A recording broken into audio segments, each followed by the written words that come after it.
Let me give you a stat. I'll come to you.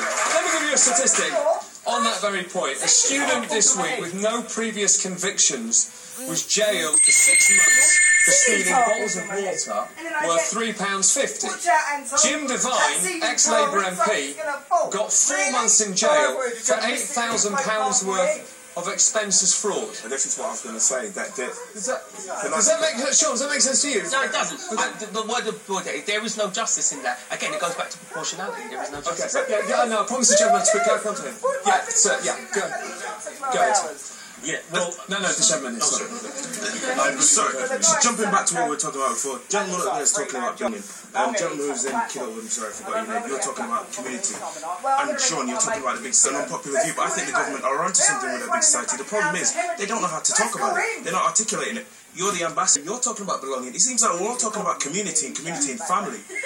The way I see it, I may be wrong. The way I see it is that if young people feel a part of their community like this gentleman here, has a respect for their community, has a stake in their community, has an active involvement, an active voice. How do you make someone feel as though they have a stake? How do you do that? Like I'm saying, I feel the government are onto something with the big society. They're just not. Sean is the example of the government. I'm sorry, Sean, you finish this last question. Just one quick thing. Sorry, sure. At the end of the day, the problem is sitting in front of us. No offense to yourself, Sean, it's not personal. What I'm saying is, this whole society thing is great. Talk about it. It is down to, if you're going to talk about giving a big society, then it is down to the government. You have to I tell you, ask me. I never asked the question of big society mean. Like it means to me, it means responsibility. When that lady says, you're not communicating that to the country though. That's the problem. I'm going to tell you. I'm not about to sit here and tell you that it has been communicated rightly. What I'm going to tell you is complicated. When that lady says to me that she thinks most people don't have it, hold up. I'm giving you simple. I'm giving you simple.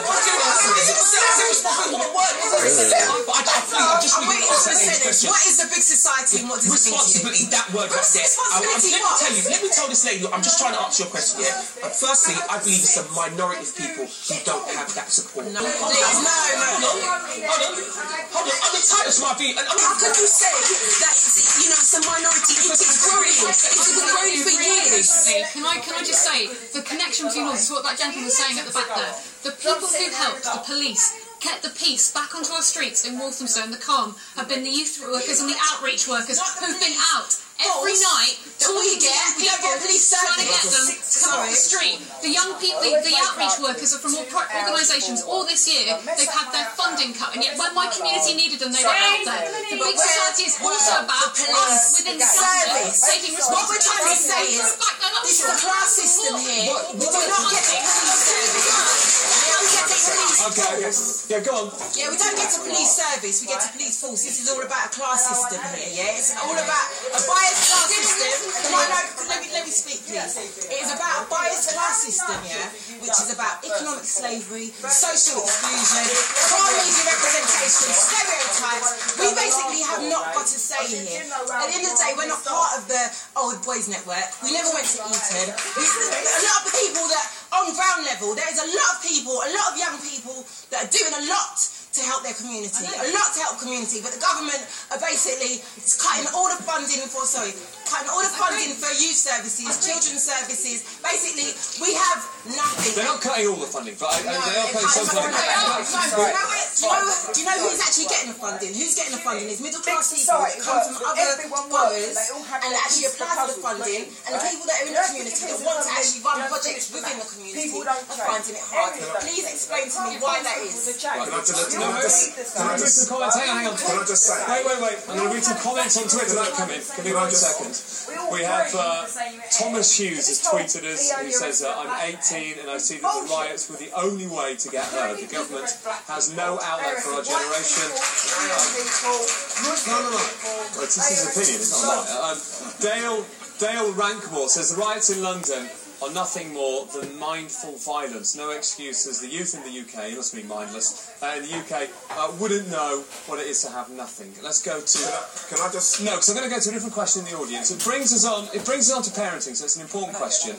And this comes from Emily Perlinger. Where's Emily? Put your hand up. Hello, Emily. Wait for the microphone to reach you. Go ahead. Hi. When you see some of the parents who are bringing their kids into courts and some of the way they're treating their kids, it's not really surprising that some of them feel like they've not got any support or any hope. Do you think it's the government's role to actually control parenting and deal with some of the poor parenting that we have in this country? Yeah, of course. Yeah. That's the point I was going to get on concerning the big society, because you can't have a big society picture when families are so fractured. So for me, we have to address certain things in our community. One of the things we have to address as community people is teenage pregnancy, which is the highest in Europe and has been for 10 years.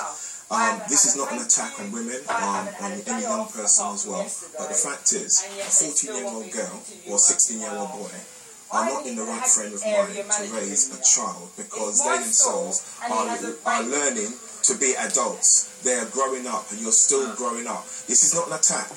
I just want you to hear me out.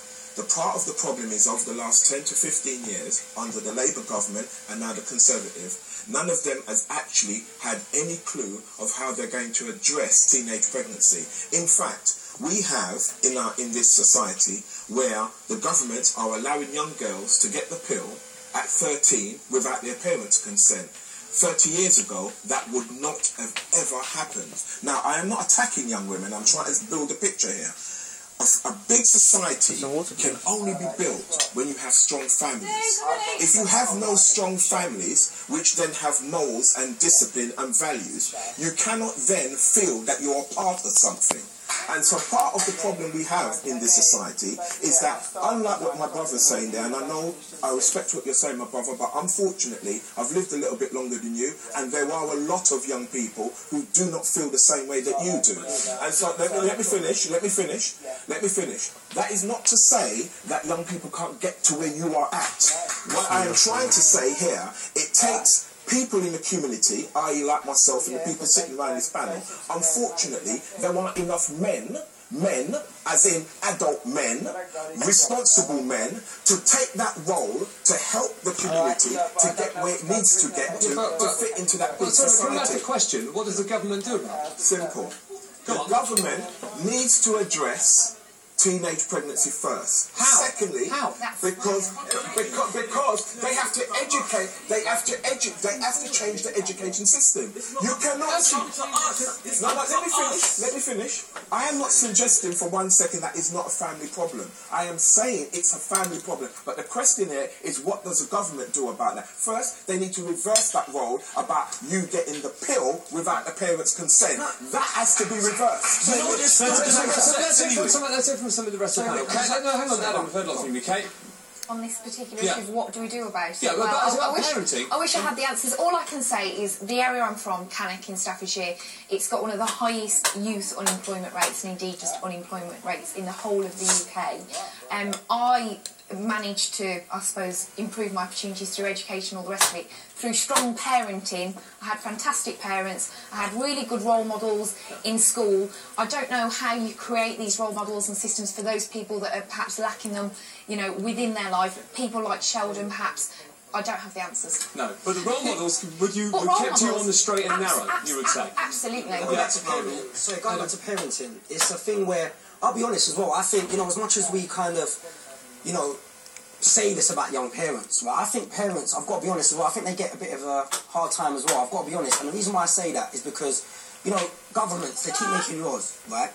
Now, I'll be honest, when I used to mess around and say, clip my ear, and, you know, sometimes that's got to be necessary. I'm not talking about massive violence in the household. I'm talking about just common sense.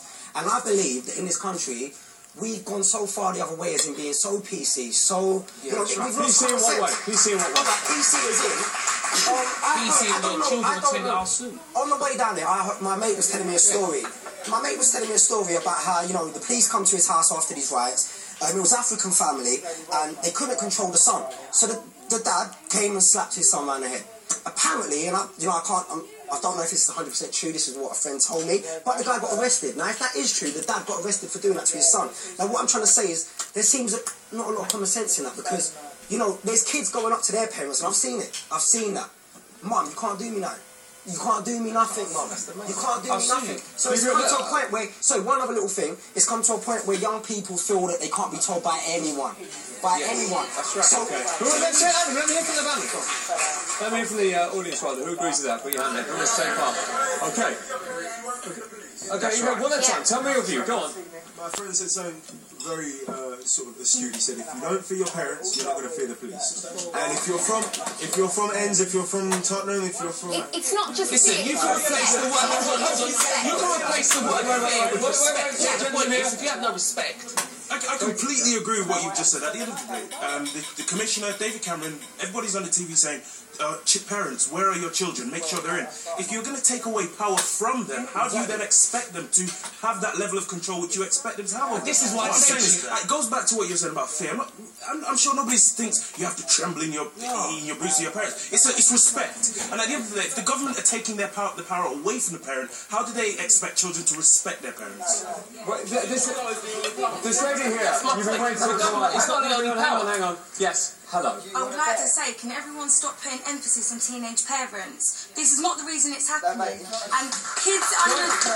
Why would that not be a part of the picture? Maybe some of these writers themselves are the kids of teenage parents who've now grown up without I'm talking about it now, right? If people turn around and say you shouldn't give pills to 13-year-olds, if teenagers want to have sex, they're going to have sex. But does it make it right So if that kid does it is make it right that a 13... Now I'm asking you a question. You said a statement and you have to back up that statement. Are you telling me it's okay for a 13-year-old girl or a boy should have sex? Yes or no? No. I'm not justifying when is the right time to have sex. That is a personal choice. But that's what happens when you can't make... When you don't have laws... Can I speak? The media, come on, seriously, sex education in the pill is not the only way teenagers find out about sex. We see it everywhere. If teenagers are going to have sex, we need to make sure our government and our schools are providing the right facilities to teach them how to do it safely and the right to say no. If you're telling 13-year-olds, you have to get parental consent to get the pill, that 13-year-old's going to get pregnant 9 months down the line. You disagree? I feel that offering the pill